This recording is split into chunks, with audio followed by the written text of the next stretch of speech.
Evil mother sold fat daughter. To a disabled stranger, unaware that he was a mafia boss who buys her at a backroom auction, puts a ring on her finger, and takes her to a fortress by the sea.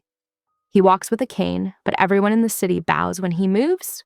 She's supposed to be property, but he lays down one rule that no one expects. No one touches her without her yes. As sparks fly, the streets answer back. Bullets at the wall, a rival claiming she's merchandise, in a whisper that the bomb that broke his body didn't come from his enemies at all. Someone inside his family wants him dead. Someone in her bloodline sold her out. Now she's learning to fight, he's planning a war, and together they're one step from a kiss or a kill shot. When the trap finally snaps, will the girl they tried to break become the queen no one saw coming? Or will love be the weakness that gets them both destroyed? Through the steady drum of hot water, Mara's sobs echoed off the marble shower walls. She pressed her forehead against the cool tile, letting the spray mask her tears as the events of the night crashed over her like waves. The auction room's stale cigarette smell still clung to her hair, mixing with the jasmine scent of the provided shampoo. Her mother's voice rang in her ears. "Stand up straight, for God's sake! At least try to look presentable." The memory made her stomach clench. She'd always known Lydia was desperate, but this? Selling her own daughter to settle gambling debts? The shower's heat couldn't touch the cold that had settled in her bones when those men had started bidding. Their eyes had crawled over her curves like she was merchandise, not a person. Until him. Damien Volkov. The way he'd cut through the noise with that quiet authority, doubling the highest bid without hesitation. Mara grabbed the loofah, scrubbing her skin almost raw. The contract replayed in her mind. 1 year of marriage, protection, security, her own space, and that crucial clause about physical autonomy. He'd been explicit about that, his dark eyes intense as the lawyer had highlighted those terms. She shut off the water, wrapping herself in the softest towel she'd ever felt. The bathroom mirror had fogged over, and she wiped a small circle clear. Her reflection stared back, green eyes red-rimmed from crying, damp dark hair curling around her face. She looked exactly like herself. Not some mafia bride, not property to be auctioned. Just Mara, who until yesterday had been happily running the pastry section at Bellissimo's. The bedroom beyond was bigger than her entire apartment, done in shades of cream and sea glass. A king-size bed dominated one wall, while French doors led to a balcony overlooking what she assumed was the ocean, though she could only hear it in the darkness. The adjoining kitchen gleamed with professional-grade equipment that would have made her drool under different circumstances. She pulled on the silk pajamas she'd found laid out. They fit perfectly, which was unsettling. How had he known her size? The same way he'd known to have that bento box ready in the car, she supposed. The memory of his quiet insistence that she eat made her pause. He'd noticed her hands shaking, had opened the box himself when her fingers fumbled. During the ride, she'd studied him in stolen glances. The scars that traced one side of his face didn't detract from his striking features. He moved with contained power, even with the cane. That cane? Mara opened her bedroom door, and there it was, propped against the wall. Simple, elegant dark wood with a silver handle. He'd checked on her while she was in the shower. The thought should have frightened her, but instead, she found herself touching the smooth wood, trying to understand the man who wielded it.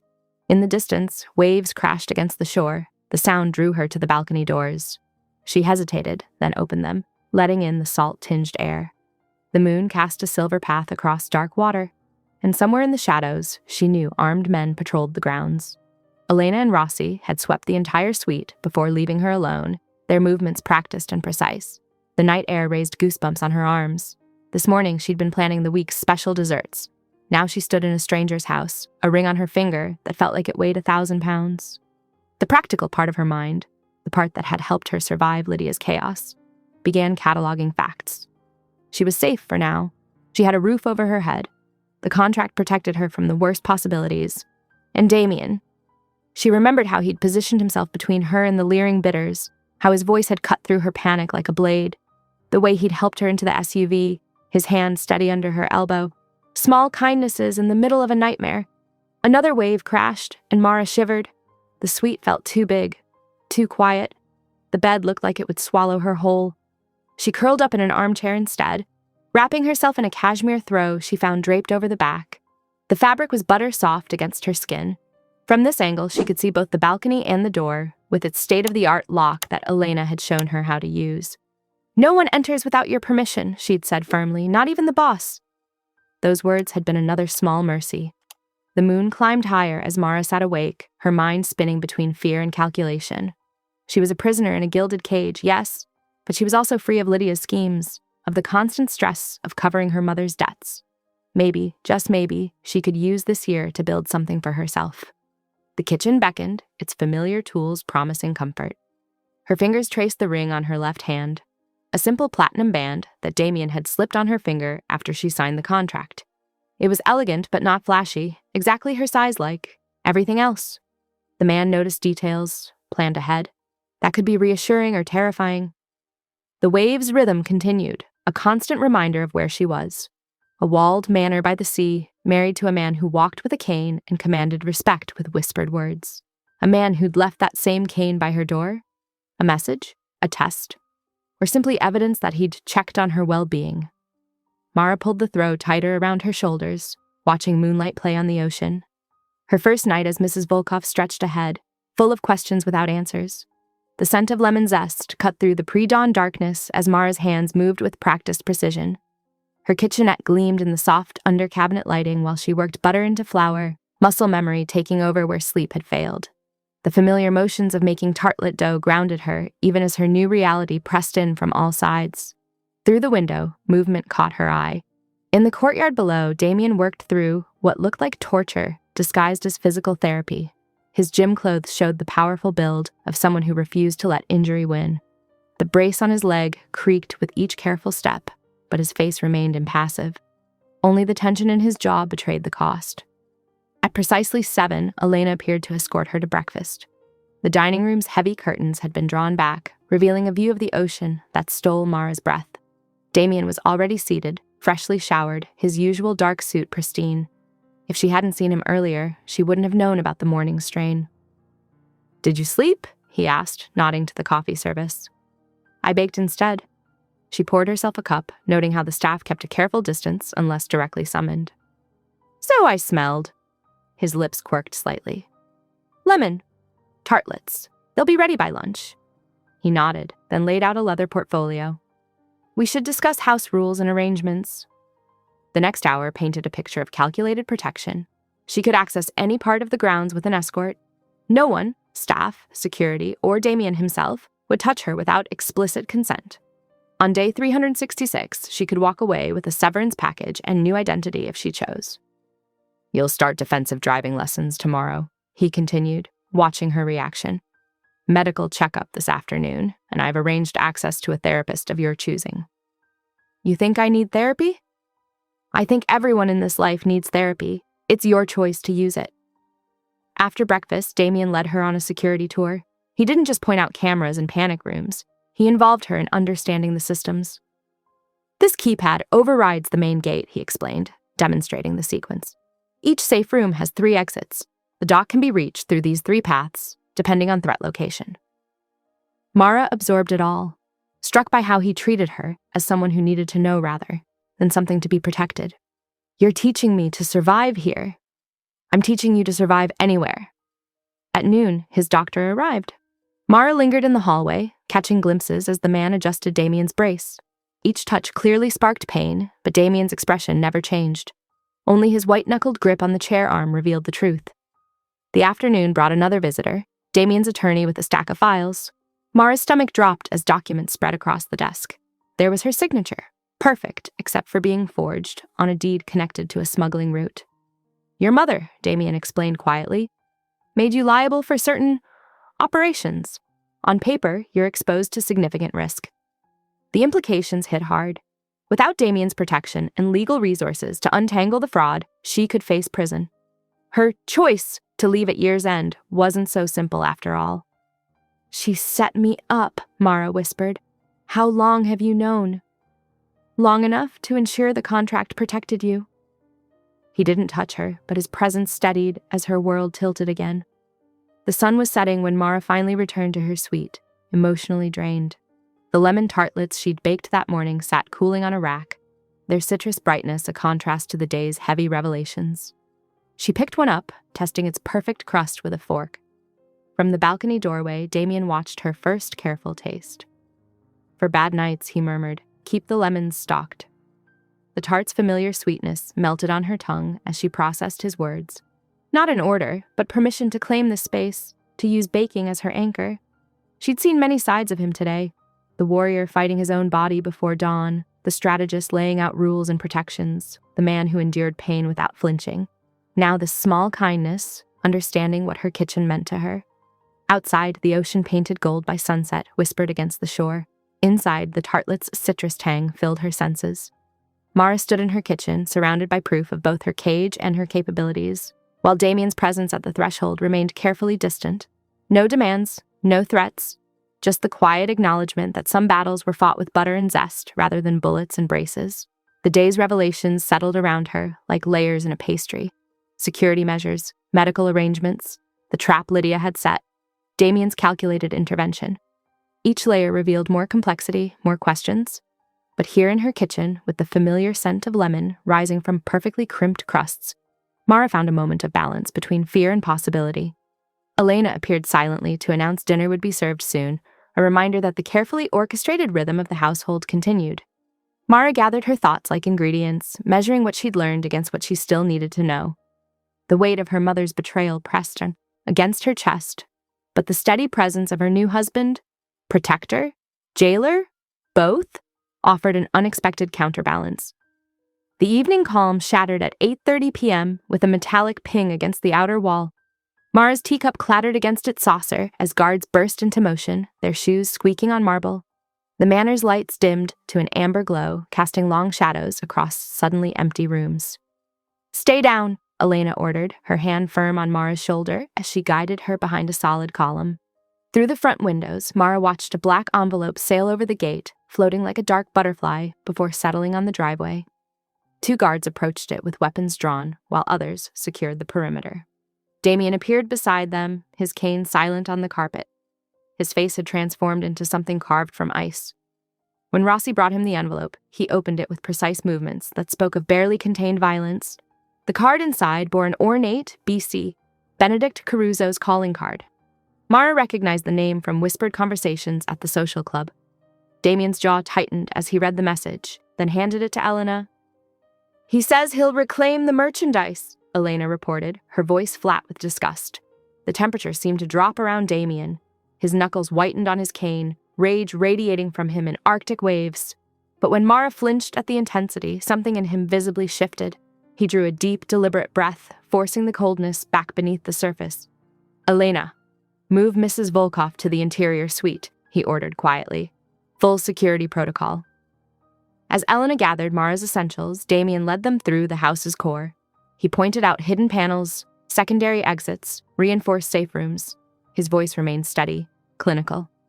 "Memorize this number," he said, showing her his private line. "If anything happens, call it immediately. The panic phrase is lemon tartlets. Use it and every guard in the city will respond." His hand hovered near her shoulder, but didn't touch. "There's a path through the wine cellar to a tunnel.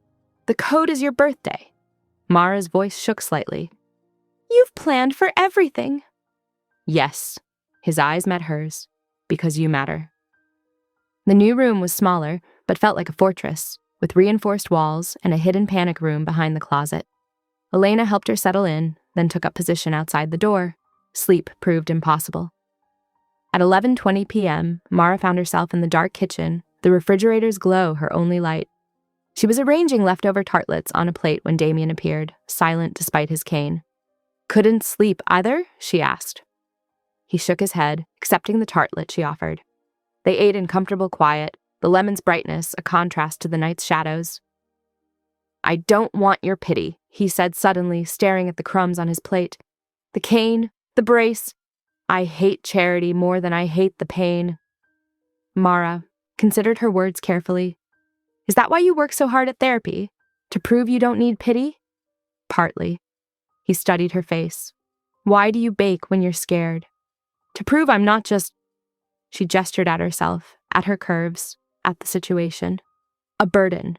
Something to be sold or claimed." "You're an asset, not a burden." His voice held absolute conviction.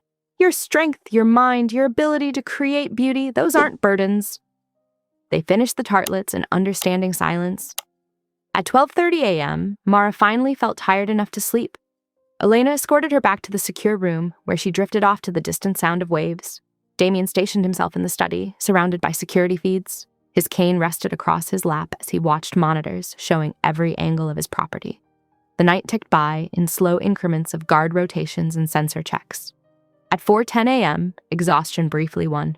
His head nodded, eyes closing for precious minutes before snapping open again. He adjusted his position, fighting the ache in his leg, and resumed his vigil. The first gray light of dawn crept in around 6 a.m., painting the study in pale shadows. On one monitor, the morning revealed fresh graffiti sprayed across the access road, a single word pointing toward the house like an arrow. Mine. Damien's fingers tightened on his cane as he studied the crude threat. Behind him, the manor stirred to life, staff beginning their morning routines. Somewhere above, Mara would soon wake in her fortress room, perhaps already planning what to bake to steady her nerves. The graffiti glared from the screen, its red letters stark against the pavement. Guard reports scrolled on another monitor. No signs of perimeter breach, no suspicious vehicles, no thermal signatures in range. The threat was meant to be seen, meant to unsettle. Elena appeared with coffee and a security update, her face showing she'd slept as little as he had. They reviewed camera footage in silence, marking timestamps and angles. The message had been painted between patrols. Professional work, quick and practiced. The sunrise painted the study in strengthening gold, but Damien remained focused on the monitors. His leg ached from sitting still so long, but he ignored it. On the screens, his guards continued their rounds, automatic weapons visible now that a threat had been declared. Morning light touched the graffiti, making it look like fresh blood on the pavement.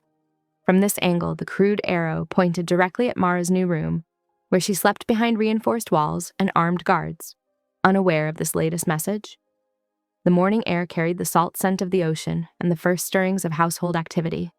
But Damien's attention remained fixed on the monitors, watching his world wake up to this new reality where spray paint could carry the weight of a declaration of war. At 7:30 a.m., the mirrored gym's fluorescent lights hummed overhead as Damien stood. Before Mara, his cane set carefully aside. "Your body is not a weakness," he said. "It's leverage." Mara tugged self-consciously at her new workout clothes. "I've never been good at sports." "This isn't sport, this is survival." He positioned himself behind her, voice steady. "Plant your feet shoulder width apart. Feel your center of gravity, low, solid." She followed his instructions, watching their reflection. His hands hovered near her shoulders, never touching without permission. "Your size is an advantage," he continued. "You are hard to move. Say it." "I am." She hesitated. Again.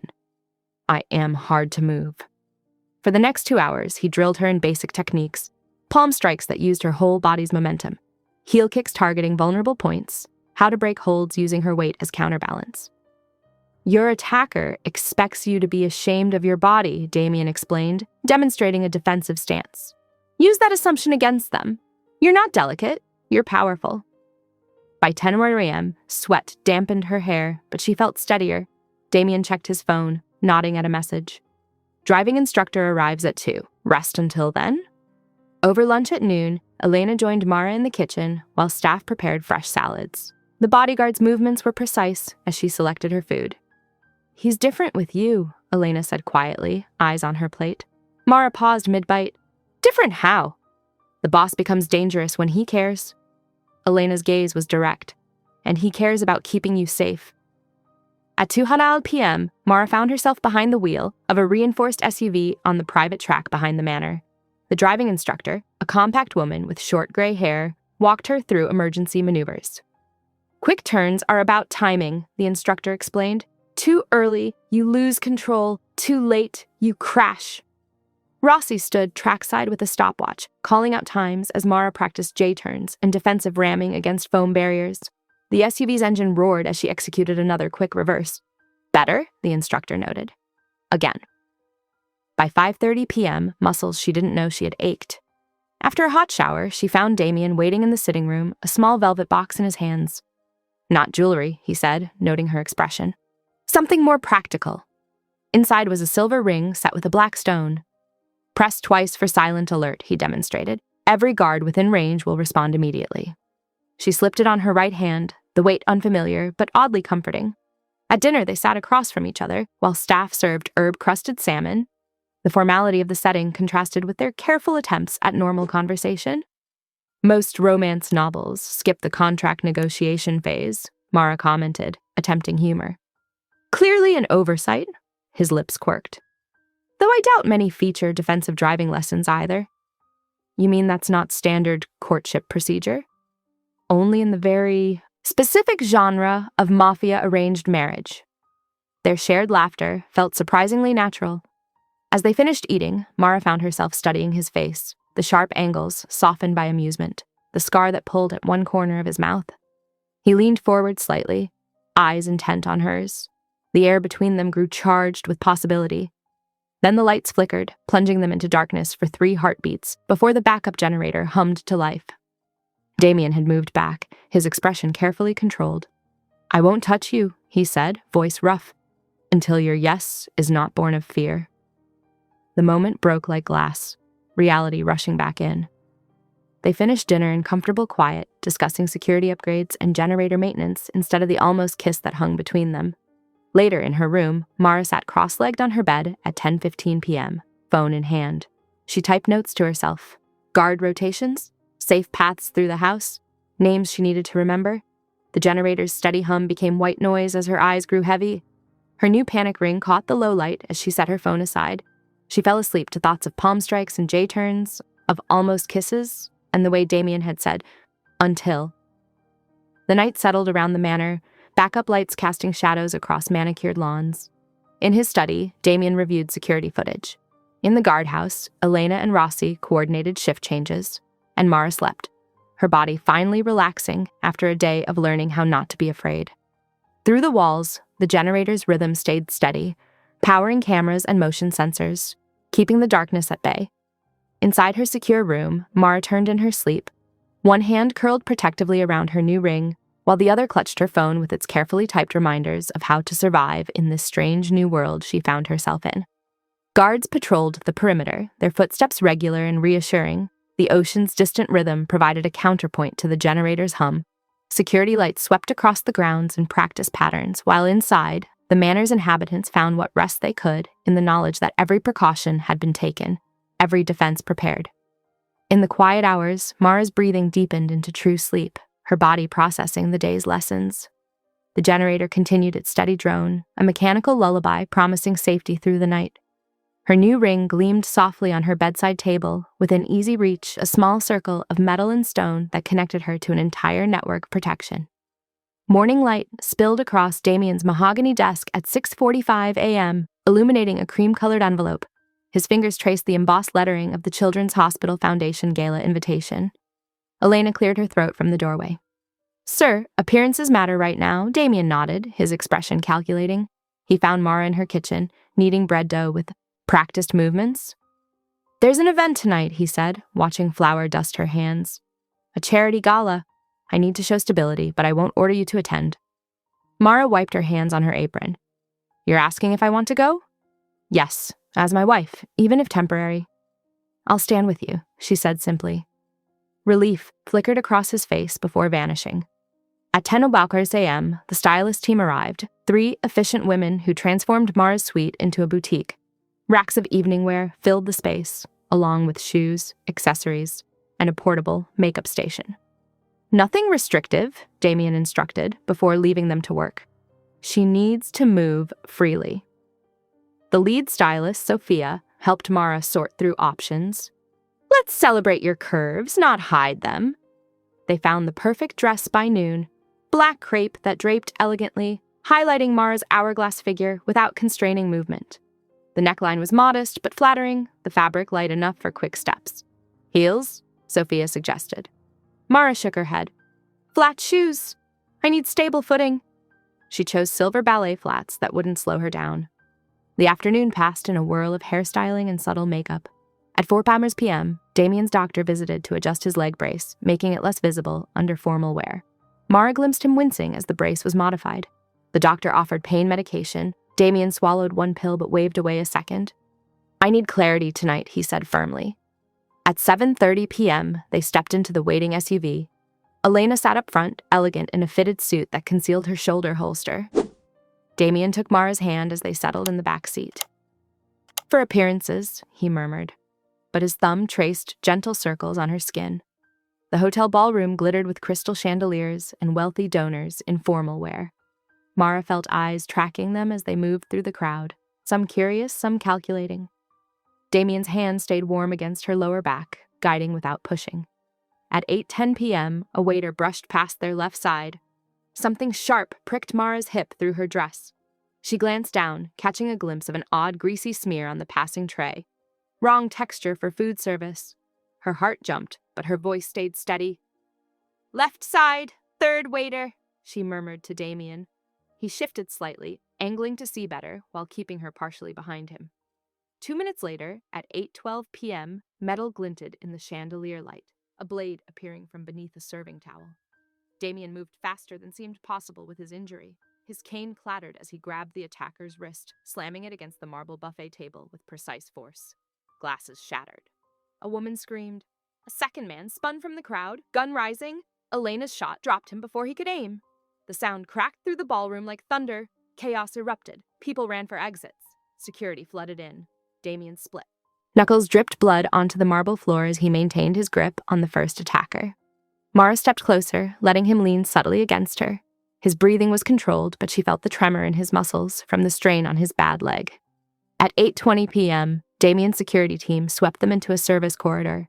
Elena took point while Rossi brought up the rear. They moved quickly through the hotel's back passages to the waiting SUV. Safe inside the armored vehicle at 9:05 p.m., Mara gently took Damien's injured hand. A bead of blood welled from his torn knuckles. Without hesitation, she pressed her lips to it, tasting copper and salt. "I'm not afraid of you," she whispered against his skin. His breath caught. In the dim car interior, his eyes were dark and intense as they studied her face. The SUV pulled away from the hotel, carrying them home through the night, while city lights blurred past the bulletproof windows. Elena spoke quietly to her radio up front, coordinating with the security team. Rossi drove with focused precision, taking alternate routes back to the manor. Inside the vehicle, the air hummed with adrenaline and unspoken words. Mara kept hold of Damien's hand, her thumb brushing carefully around the split skin.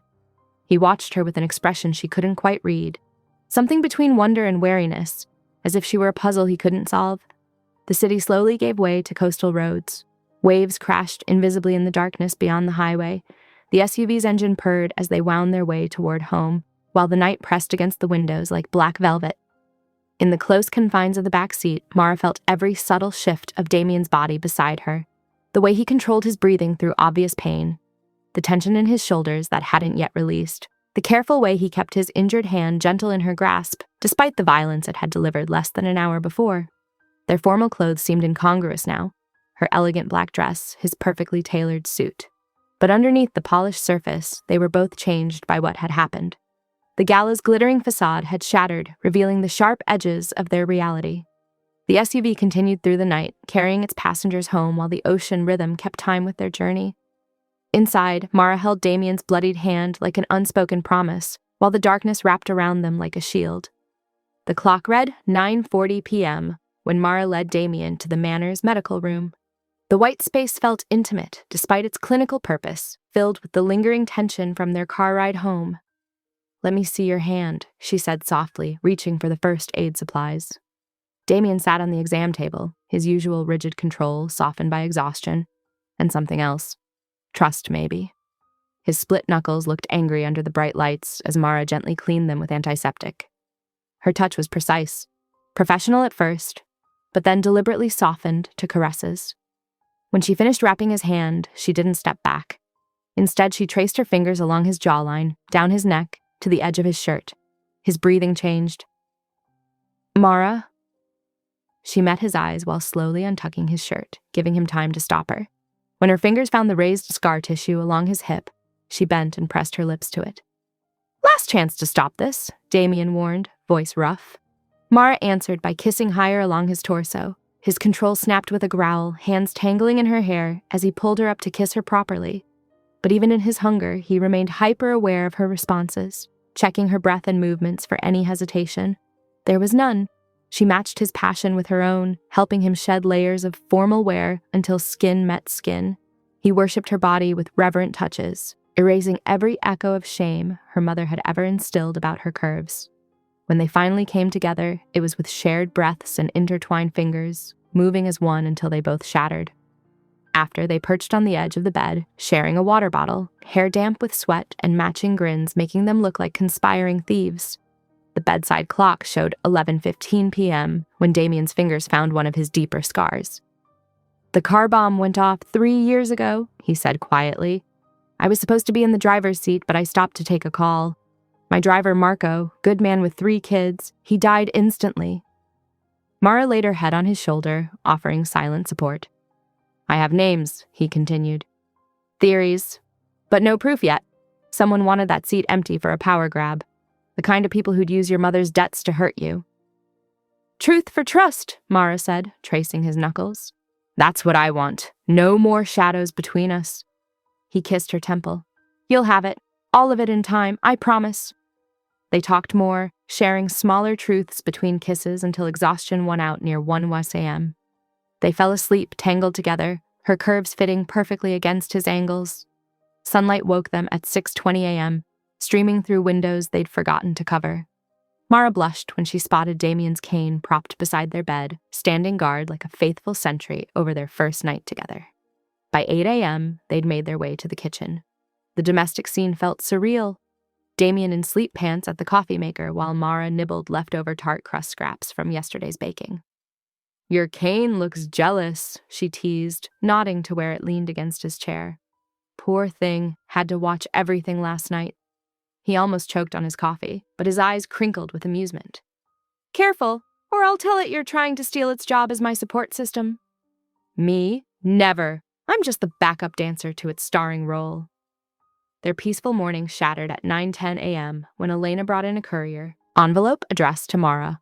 Inside were high-quality surveillance photos from the gala. Damien moving to protect her, his hand at her back, their escape through the service corridor. The note beneath made her blood run cold. "He'll die before summer. You'll belong to me." Damien's face went deadly still as he read over her shoulder. His hand tightened on his cane while the other pulled her closer, as if trying to shield her from words already seen. Elena immediately began coordinating with security to trace the courier's route. Rossi appeared in the doorway, phone already to his ear as he called in additional teams to sweep the perimeter. The morning sun continued to stream through the windows, mockingly bright against the dark threat in Mara's hands. She felt Damien's tension where their bodies touched, the careful way he controlled his breathing to stay calm for her sake. The photos spread across their breakfast table like fallen cards, each one a reminder that they'd been watched, tracked, measured for weaknesses. Their tender morning moments felt invaded now, tainted by the knowledge that dangerous eyes had been cataloging their movements. But Mara refused to let fear win. She deliberately picked up her coffee cup, took a sip, and then turned to press a kiss to Damien's jaw. "We knew they'd try something," she said steadily. "This changes nothing." His arm tightened around her waist as he nodded once, sharp and decisive. They'd faced threats before. They would face this one too, together. Outside, waves crashed against the manor's seawall in their endless rhythm. Inside, life continued, security teams coordinating, breakfast cooling on the table, coffee steam rising in the morning light. The threat lay exposed between them, but it hadn't broken them. If anything, it had only strengthened their resolve. Mara's hands trembled as she stared at the surveillance photos, but anger flared hotter than fear. The morning sun caught the edge of her engagement ring, the panic button disguised as jewelry. And something clicked. "I want to see everything," she said, voice steady despite her racing heart. No more half-truths. Damien studied her face before nodding once. "My office. Full access."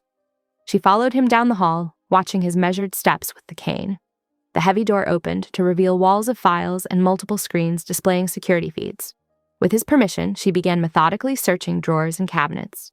In the third drawer, beneath shipping manifests, she found it. A thick folder labeled simply auction. Her stomach clenched as she opened it.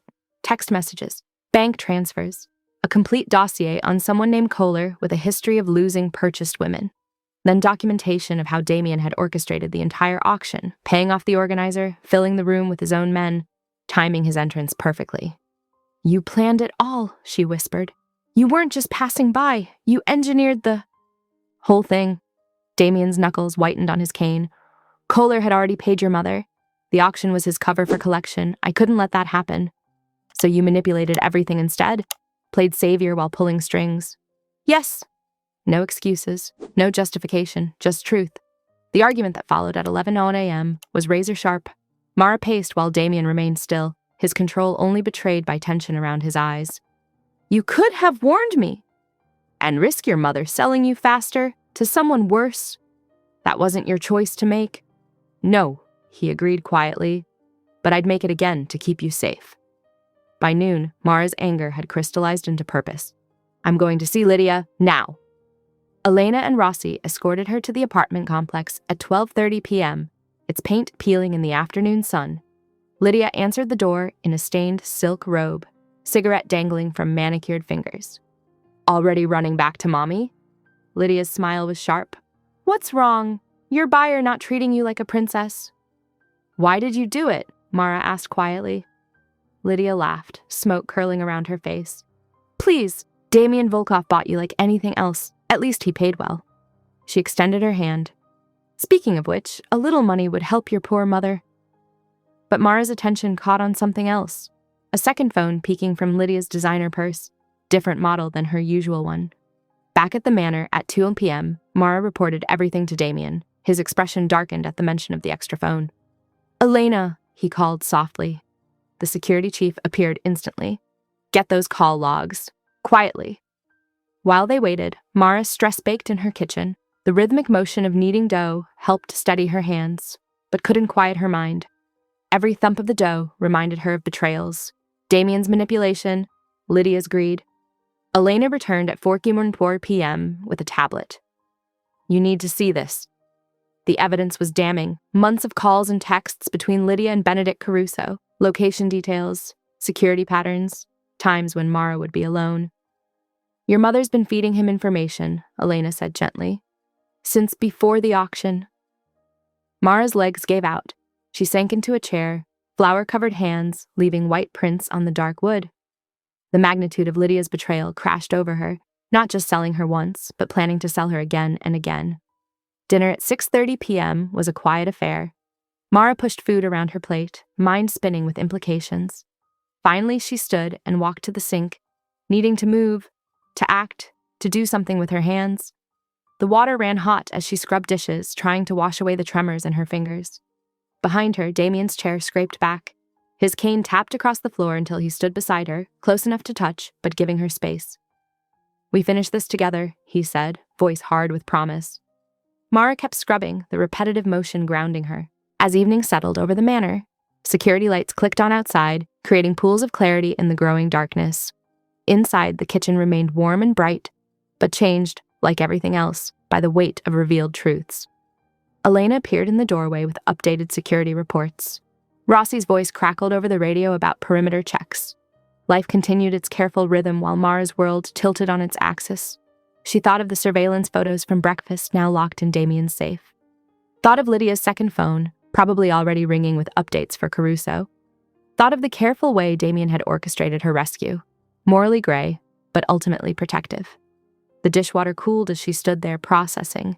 Damien remained beside her, a steady presence despite the revelations of the day. His dedication to her safety hadn't wavered, even when his methods had been questioned. Outside, waves continued their eternal rhythm against the seawall. Inside, the kitchen hummed with life, dishes clinking, security radios crackling, Elena's boots clicking on tile as she coordinated the night watch. Mara dried her hands, finally still, and turned to face whatever came next. The evening deepened around them, carrying the weight of exposed secrets and the promise of decisive action to come. The oak-paneled dining room gleamed under soft lighting at 8 p.m., the long table a battlefield of polished wood and careful seating arrangements. Mara sat at Damien's right, watching faces reflect in the dark windows like masks floating in night. Ilya's entrance changed the air temperature. His designer suit fit perfectly, but his smile was all wrong. Practiced, empty, never reaching the calculated warmth of his eyes. He moved with theatrical grace, making sure everyone noticed how smoothly he walked compared to Damien's measured steps. Cousin, Ilya spread his hands. I came as soon as I heard about Caruso's little intrusion at the gala. Such a shame about security these days. Hard to maintain proper control when one's mobility is limited. Damien's fingers tightened incrementally on his cane, but his voice stayed level. Your concern is noted. Of course, I'm happy to offer additional support. Ilya's gaze slid to Mara, measuring. Though perhaps the problem isn't security, but rather attractions that draw unwanted attention. Some merchandise proves more trouble than it's worth. Careful, Damien warned softly. Ilya laughed, the sound like breaking glass. Just considering logistics, cousin. After all, Caruso seems quite determined to reclaim his investment. Maybe he'd even let us watch. The room temperature dropped 10 degrees. Damien's knuckles went white on his cane. But Mara was already moving, rising fluid and deliberate. She stepped forward until she stood directly in Ilya's line of sight, chin lifted. Their eyes locked. I am the storm, she said clearly, each word ringing in the sudden silence. Not the weakness. The room went absolutely still. Elena's hand twitched toward her concealed holster. Rossi's expression hardened. But Mara held Ilya's gaze, refusing to back down. For just a moment, something ugly flickered across Ilya's perfect features before his mask slipped back into place. He inclined his head with exaggerated courtesy, but his eyes promised retribution. The meeting dragged on with veiled threats and false courtesy until 9:15 p.m. As family members filed out, Damien drew Mara aside, his voice low and urgent. Ilya plays long games, he warned. He'll smile while setting trap after trap, waiting for the perfect moment to spring them all. I won't cower, Mara replied. Damien's thumb brushed her wrist. No, but be careful. He's patient and he never forgets a slight. By 10:30 p.m., the first digital attack appeared. An anonymous post on a local crime blog suggested Mara had tipped off Caruso about the gala security arrangements, complete with doctored photos showing her texting during suspicious moments. Damien immediately mobilized his IT team, their fingers flying over keyboards as they traced IP addresses and digital breadcrumbs. The post had bounced through servers in 3 countries before landing. Classic misdirection, Elena muttered, watching the text work. Create doubt, divide loyalty, wait for mistakes. Near midnight, Mara found Elena in the gym. Teach me to break a chokehold, she requested, just in case. Elena studied her for a long moment before nodding. Plant your feet wider. Power comes from the ground up. They practiced for 40 minutes. Grab, twist, drop weight, break grip, create distance. Again and again until muscle memory began to form. Sweat dampened Mara's hair as Elena pushed her to move faster, react smoother. Good, Elena approved finally. But remember, best defense is awareness. Don't let them get that close. At 12:40 a.m., Mara headed for her room, muscles pleasantly sore. The hallway seemed empty until a shadow detached itself from an alcove. Ilya materialized like smoke, too close. He can't protect what he can't hold, he whispered, breath ghosting past her ear. Then he was gone, footsteps fading into the dark house. Mara forced herself not to run, maintaining steady steps as security cameras tracked her progress. Her heart hammered, but she kept her chin high, Elena's lessons echoing in her mind. Awareness, readiness, power from the ground up. Through the windows, the moon cast silver light across manicured grounds. Guards patrolled in coordinated patterns, radios crackling quietly. Inside, the house hummed with technology, cameras, sensors, locks engaged for the night shift. The weight of the panic ring was reassuring on her finger as she continued down the hallway. 2 quick presses would bring help running, but she didn't press it. Not yet. This was a test of nerve, and she refused to flinch. Somewhere in the house, Damien would be reviewing security feeds. Coordinating with his team to trace the online attack, Elena would be updating guard rotations, accounting for new threats. And Ilya would be plotting, patient as poison. The night stretched ahead, dark and uncertain, but Mara's steps stayed steady, her breathing controlled. She had meant what she said in that dining room. She was done being seen as a liability, a weakness to exploit. Let them underestimate her. The storm was just beginning to gather strength. Security lights cast her shadow long against the wall as she walked, head high, every sense alert for the next move in this dangerous game. The house settled around her, creaking with old wood and newer secrets, while outside the waves kept their eternal rhythm against the shore. Dawn crept over the horizon as Elena rapped sharply on Mara's door. Her face was grim when Mara opened it, tablet in hand. We traced the rumor, Elena said without preamble. Server belongs to Maritime Holdings, LLC. She paused. One of Ilya's shell companies. Mara's hands clenched. Of course. The pieces were falling into place like a deadly puzzle. Show me, she said. They pored over the data trail together. IP addresses, bank transfers, corporate registrations, carefully obscured, but not quite hidden enough. Elena's team had worked through the night, unraveling digital threads. By 7, Mara was sliding into the back of an SUV with Elena and Rossi, heading for Lydia's apartment. Her mother's betrayal still stung, but now it felt like just one piece of a larger pattern. "Remember," Elena cautioned as they parked, "keep her talking, natural. We'll handle the rest." Lydia answered the door in a silk robe, surprise flickering across her face. "Mara, what are you doing here?" "We need to talk," Mara said steadily, "about choices." She kept Lydia occupied in the kitchen, watching her mother's performative concern, while Elena moved silently through the apartment. The second phone was exactly where Mara had spotted it before. "You could come home," Lydia was saying, stirring sugar into her coffee. "That man, his world, it's not safe." "Neither was selling me," Mara replied evenly. Elena's slight nod from the doorway was all she needed. They had what they came for. Back in the SUV, Elena connected the phone to a secure tablet. What they found made Mara's blood run cold. The video was grainy but clear enough.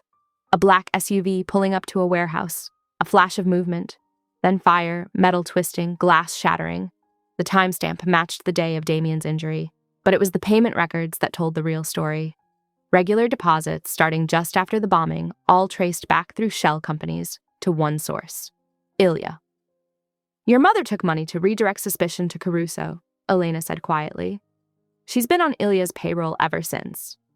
Mara's stomach dropped as the full implications hit her. This wasn't just about her or the marriage contract. This was years of calculated betrayal. They reached the manor by 10. Damien was waiting in his office, tension radiating from his rigid posture.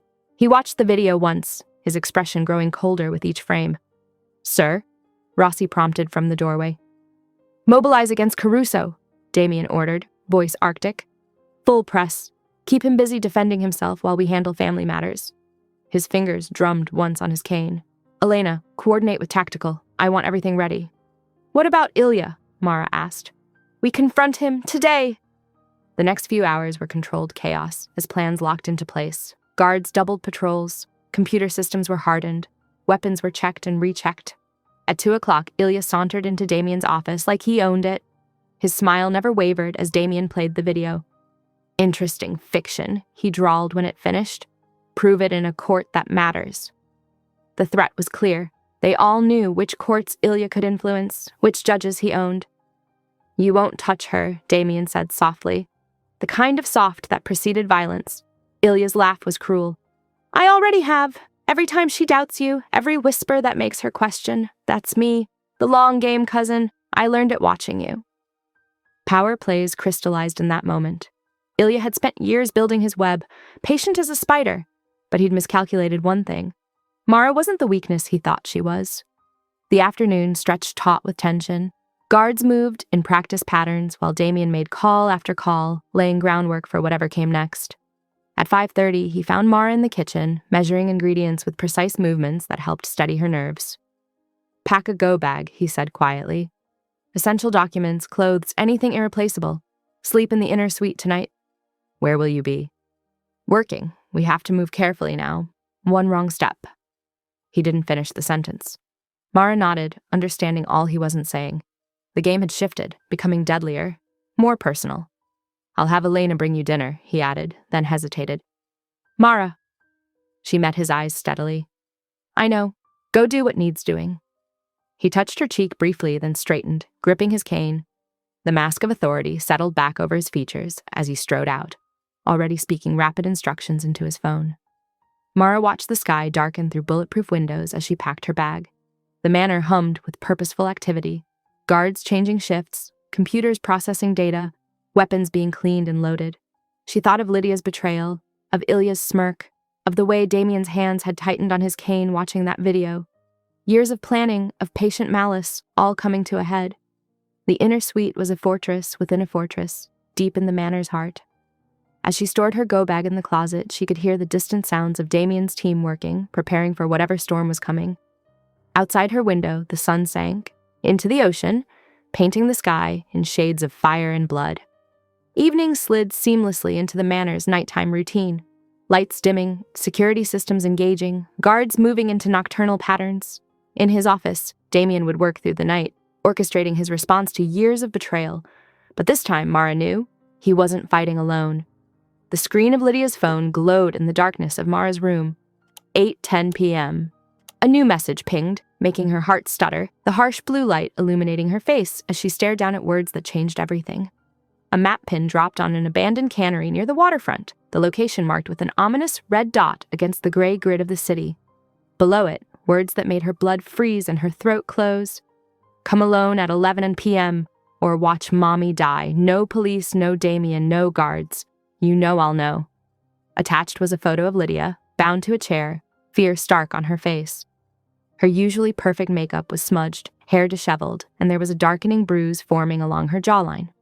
Despite everything, despite the betrayals and lies, Mara's chest tightened with a primal ache. Blood was still blood, and the sight of her mother vulnerable sent an instinctive protectiveness surging through her veins. She could hear Damien's voice down the hall, the deep, controlled cadence issuing rapid orders about the Caruso situation. The walls of the mansion weren't thin, but his authority carried through them anyway, a reminder of his power and reach. His men would die protecting her without hesitation or regret. Elena would take a bullet without blinking. And Damien? Damien would walk into hell itself, bad leg and all, dragging himself through flames if that's what it took. No, she wouldn't be the weakness that broke them. She wouldn't be the reason their blood spilled onto cold concrete. At 10:20 p.m., Mara's hand trembled slightly as she wrote quickly on a notepad, the pen leaving deep indentations in the paper. You taught me to fight. I won't be bait that costs you men. She placed it carefully on her pillow, smoothing it once with her fingertips, then slipped into dark clothes and flat shoes that would allow her to move silently through the night. Elena had shown her all the security paths during training, drilling her until the knowledge became muscle memory, including the maintenance door near the kitchen that was monitored but not alarmed. The camera would catch her, but not until she was already gone.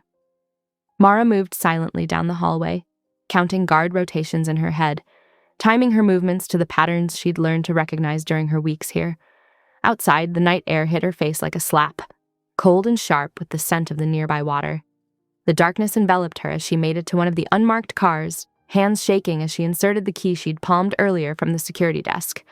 Once inside, she pressed the panic ring twice. Enough to ping her location without triggering immediate alarms, a compromise between complete recklessness and absolute safety. They'd know where to find her, but not too soon, just late enough to keep them alive.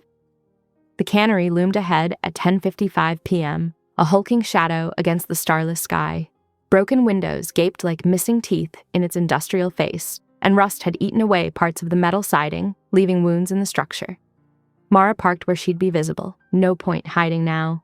She grabbed her pastry box, carefully packed with a road flare instead of tarts, its weight a small comfort in her hands, and walked toward the entrance with her hands raised to show she wasn't armed.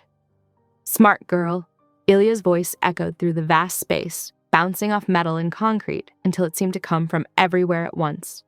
Close the door. Rusted machinery cast twisted shadows in the dim light filtering through broken windows. The air smelled of salt water, rust, and something more metallic that made Mara's stomach clench. Lydia sat tied to a metal chair in the center of the space, mascara streaked down her cheeks in dark rivers, her designer clothes rumpled and stained. 4 men with guns stood at strategic points, their faces expressionless, weapons held with the casual confidence of men who use them regularly.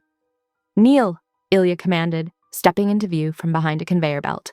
His expensive shoes clicked against the concrete floor, incongruous with the decaying surroundings. Center of the room. Mara complied, setting her box beside her with deliberate care. Her heart thundered against her ribs, but her mind stayed sharp, cataloging positions, distances, angles. Just like Elena taught her, 4 guards, 1 door she could see, high windows, probably too small for escape, Lydia 15 feet ahead, Ilya circling like a predator. Look at you, Ilya circled her slowly, his shadow stretching and contracting across the floor. So eager to save the woman who sold you. For what? Money? A chance at the good life she never gave you. His voice dripped with mock sympathy. Tell me, does Damien prefer you on your knees too? Does he make you beg, or does that limp get in the way of proper domination? She endured the taunts, letting them wash over her while she tracked the guard's movements. One was too close, overconfident in his size advantage. The others were spread wide, good for coverage, bad for quick response if something unexpected happened. She counted seconds, measured breaths, kept her face blank despite the churning in her gut. Nothing to say? Ilya grabbed her chin, fingers digging into her flesh hard enough to leave marks. His cologne was expensive, but applied too heavily, cloying in the dank air. The pastry chef finds her courage. How sweet. Almost as sweet as watching Damien try to protect you. His little pet project, limping around playing guard dog when he can barely protect himself. He's twice the man you'll ever be, Mara said quietly, each word measured and clear, her eyes meeting his without flinching. The slap came fast, snapping her head to the side with a crack that echoed, but she'd expected it. Used the momentum to shift her weight, just like in training with Elena, who had never pulled her punches during their sessions. 11:08 p.m., the nearest guard grabbed her arm, fingers bruising as they dug into her flesh. Exactly as she'd hoped, she drove her heel back into his knee, feeling something crack beneath the impact, then up into his nose as he buckled downward. Blood sprayed in a warm mist across her cheek and neck, copper-scented and sticky. In one smooth motion, she snatched the flare from her box and struck it against the concrete. Orange light exploded upward with a hiss and crackle, painting wild shadows through the broken roof slats and illuminating the space in an otherworldly glow. A prearranged signal, if anyone was watching. A beacon calling for salvation or vengeance. "Kill her!" Ilya roared, spittle flying from his lips, face contorted in fury. Tires screeched outside, rubber burning against asphalt. Multiple vehicles, coming fast, the sound of powerful engines gunned to their limits.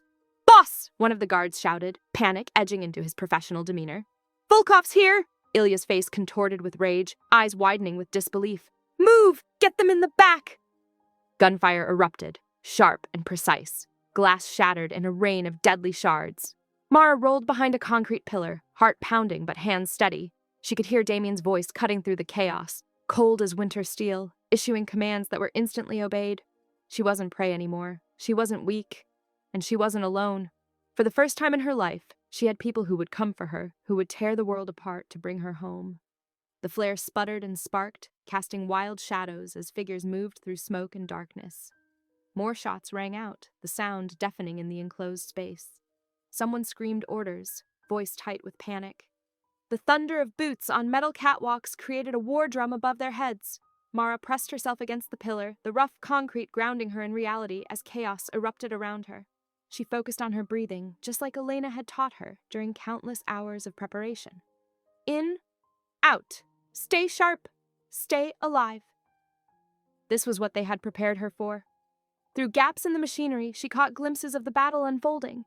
Elena's shadow moving like a ghost between targets, each shot precise and economical.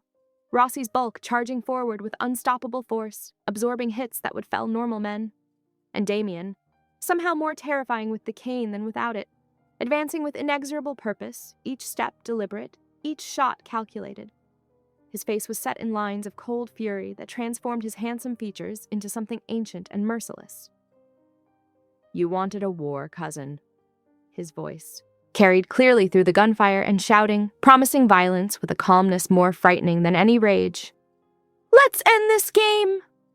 The flare painted everything in shades of blood and shadow as the night erupted into chaos, turning the abandoned cannery into a battleground. Mara stayed behind her pillar, watching, waiting, ready. Her hands had stopped shaking, her breathing had steadied. The time for running was over. The time for standing her ground had come.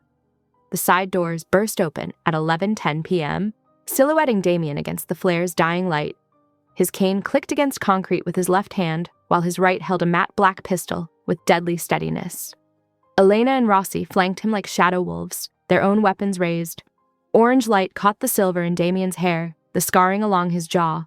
His eyes held winter's fury as he assessed the room in seconds. 2 guards moved. Amateur mistakes. 3 shots cracked through the smoky air. Both men dropped. "Sloppy cousin," Damien's voice carried like ice. "Using women as shields?" Ilya's arm snaked around Mara's throat, pressing just enough to make breathing hurt. "Says the man who bought himself a wife. Tell me, does she fetch your cane when you can't reach it?" Mara felt Ilya's pulse against her skin, counted its rhythm, waited. When his grip shifted to gesture mockingly, she struck. Her teeth sank into his forearm, hard enough to taste copper. He jerked, grip loosening just enough.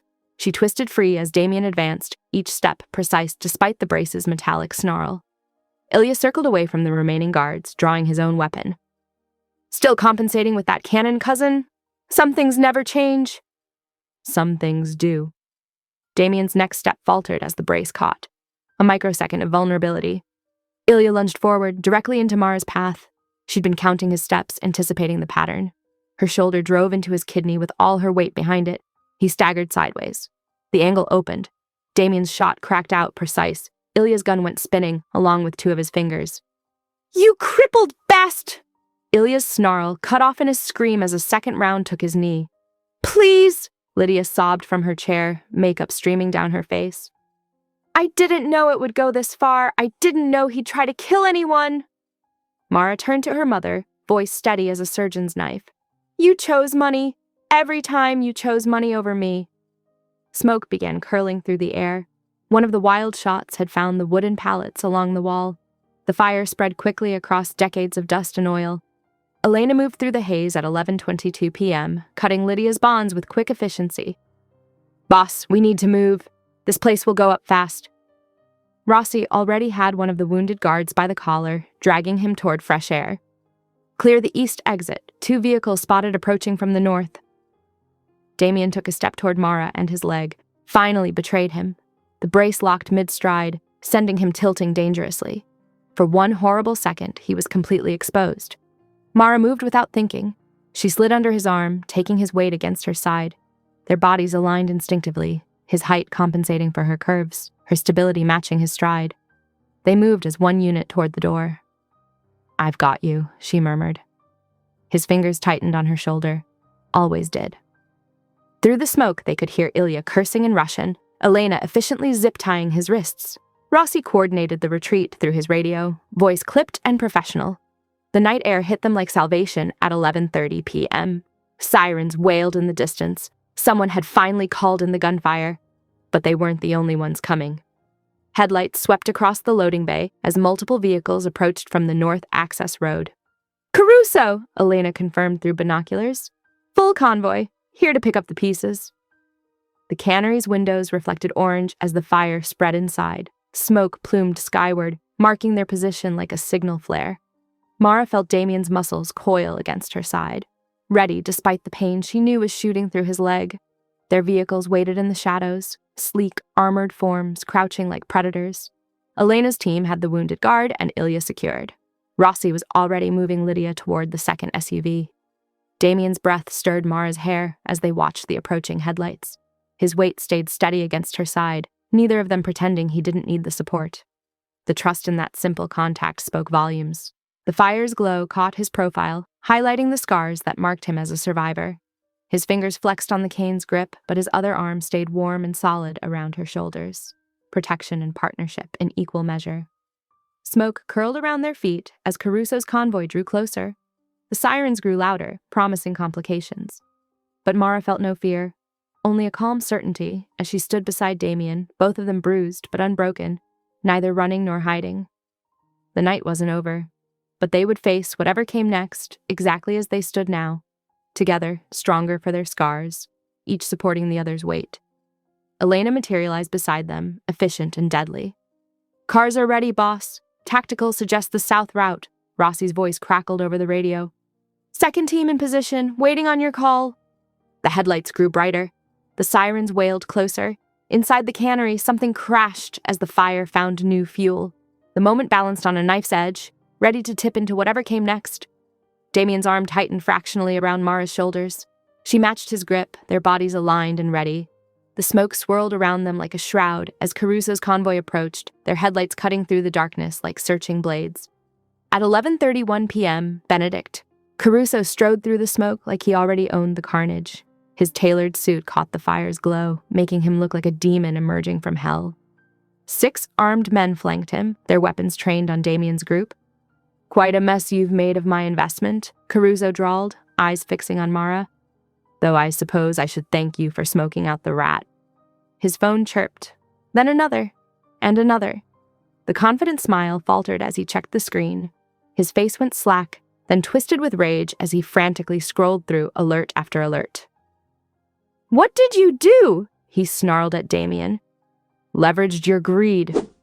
Damien's voice carried clearly despite the crackling fire. Your offshore accounts are empty.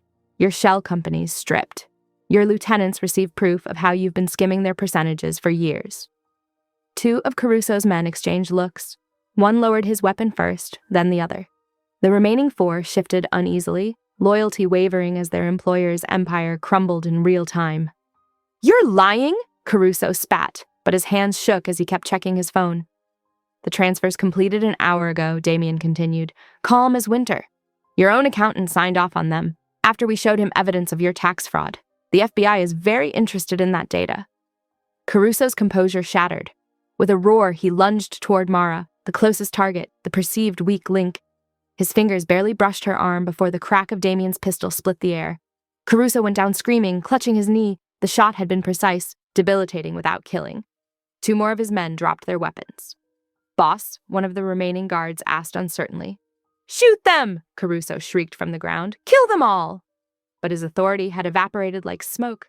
The last loyal guards looked at their fallen boss, at their surrendering companions, at Damien's calm certainty, and made their choice. Weapons clattered to the concrete. Movement caught Mara's eye. Ilya, trying to army crawl toward a dropped pistol despite his bonds. She stepped forward and kicked the gun well out of reach, looking down at her would-be killer. You blew up your own family, she said, voice flat and cold as cemetery marble. Your own blood. Ilya spat curses in Russian, but his eyes held fear now. He knew what was coming. Damien nodded to Elena, who efficiently secured Ilya with reinforced cuffs. The family tribunal will handle him according to our code. His tone promised consequences far worse than prison. Rossi was already on his phone, speaking rapid Italian. Within minutes, sirens approached, but these were different from the fire trucks. A black SUV with diplomatic plates pulled up, and a distinguished older man in a federal windbreaker stepped out. Agent Morris, Damien greeted him. Your timing is excellent. Funny how that works, Morris replied dryly, eyeing the scene. I assume that's Benedict Caruso. Requiring medical attention? The subject of our ongoing investigation into human trafficking and racketeering? Along with evidence of his financial crimes, Damien confirmed, nodding to Elena, who handed over a thick envelope. Mara, baby, please. Lydia's voice cracked as she stumbled forward. Come with me. We can start fresh somewhere else. I'm still your mother. Mara's hands shook, but her voice stayed steady. No. I'll give my statement about what you did, all of it, and then I never want to see you again. Lydia crumpled, sobbing, as Rossi led her toward the waiting vehicles. The next hour passed in organized chaos. At 12:20 a.m., fire trucks finally arrived, their emergency lights painting everything in surreal shades of red. Statements were taken, evidence cataloged. Caruso alternated between threats and desperate bargaining as he was loaded into an ambulance under guard. Ilya remained sullenly silent as Elena's team secured him for transport to a private location. Morris coordinated with local police, ensuring jurisdictional cooperation. The trafficking charges alone will put him away for decades, he assured Damien. Add the financial evidence, and he'll never see daylight again. Through it all, Mara stood strong, giving clear testimony about Lydia's role in the fraud and trafficking scheme. She didn't flinch when describing the auction, the threats, or the final confrontation. Only Damien noticed how her fingers worried the hem of her sleeve, a tell she'd picked up during their time together. By 1:15 a.m., the scene was mostly cleared. Mara found herself walking with Damien along the old dock behind the cannery. The water lapped quietly against the pilings, a peaceful counterpoint to the chaos they'd survived. The pre-dawn air carried a hint of salt and smoke. Emergency lights still flashed in the distance, but here, in this moment, they were alone with the truth of what they'd become to each other. Damien turned to face her, his cane steady against the weathered boards. In the faint light, his scars seemed to fade, leaving only the man who had fought for her, protected her, and ultimately trusted her to fight beside him. Come home with me, he said softly. Then, with careful emphasis, because you want to. It wasn't an order or an expectation. It wasn't about contracts or obligations. It was a choice, her choice, freely offered. Mara stepped close, placed one hand over his heart where it beat strong and sure. Then she kissed him, letting all her feelings show in that gentle press of lips, gratitude, respect, and something deeper that had grown between them through every shared danger and quiet moment. When she pulled back, her answer was simple but complete. Yes. The long night was finally ending. Through the gaps in the clouds, the first hint of pre-dawn light touched the water, promising a new day ahead. After the cannery arrest, justice moved swiftly. Caruso was indicted within 48 hours on federal's trafficking charges. Ilya faced the family tribunal and received permanent exile under blood oath, and Lydia entered witness protection in exchange for her complete cooperation. During these 3 weeks, Damien's organization stabilized under his renewed leadership, while an aggressive physical therapy program steadily increased his mobility. Saturday morning sunlight painted the manor gardens in gold. At precisely 10:01 a.m., Damien stood at the top of the stone path, notably missing his familiar brace. His hands flexed once at his sides, jaw set with determination. Mara waited 15 feet ahead, moving backward with her hands extended toward him. "I'm right here," she encouraged. "You've got this." The first step was careful, calculated. Each movement showed the hours of dedicated therapy that had brought him to this moment. His balance held steady as he took another step, then another. "Just like that," Mara called softly. "Strong and slow." Halfway down the path, a slight wobble made her heart jump, but Damien recovered smoothly. The physical therapist had warned about overcompensation, yet here he was, defying every grim prognosis from after the bombing. 3 more steps. 2. 1. When his hands finally clasped hers, Mara's laugh bubbled up through happy tears. "You did it!" Damien pulled her close, pressing his face into her hair. "We did it," he corrected quietly.